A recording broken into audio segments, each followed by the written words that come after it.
आर्वी तालुक्याच्या वेगवेगळ्या भागामध्ये जोरदार पाऊस झाला आणि सकाळच्या सुमारास शेतकऱ्यांनी शेत गाठून पिकांची पाहणी केली। त्यावेळी दहेगाव शिवारामध्ये शेतकऱ्यांच्या पायाखालची जमीनच सरकली, कारण या शिवारातील काही भागामध्ये जोरदार पावसामुळे शेताला जी बांध बंदिस्ती केली होती तर तो बांध फुटून शेतामध्ये पाणी शिरलं आणि त्यामुळे पिकांचं मोठं नुकसान झालेलं आहे।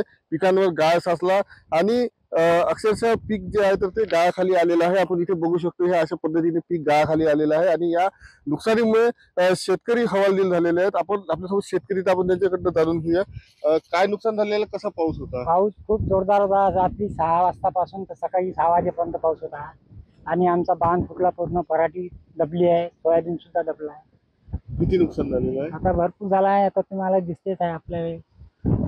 तुमचं काय नुकसान झालं? 1 एकर पराठी पूर्ण वाहत गेलेली आहे।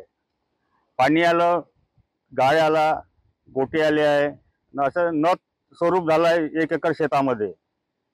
या परिसरात साधारण किती शेतकरी नुकसान असू शकतं? हा, ह्या परिसरामध्ये कम से कम 30-40 शेतकऱ्याचं नुकसान झालेलं आहे। काय मागणी आहे आपली? नुकसान भरपाई मागणी आहे आणि शेत दुरुस्त करून मागणी आहे। नक्कीच या पावसामुळे शेतकऱ्यांना मोठ्या प्रमाणात नुकसान झालेलं आहे आणि शेताच्या दुरुस्तीसह नुकसान भरपाई देण्याची मागणी शेतकऱ्यांकडून करण्यात येत आहे। महेश मुंजेवार, TVN मराठी, वर्धा।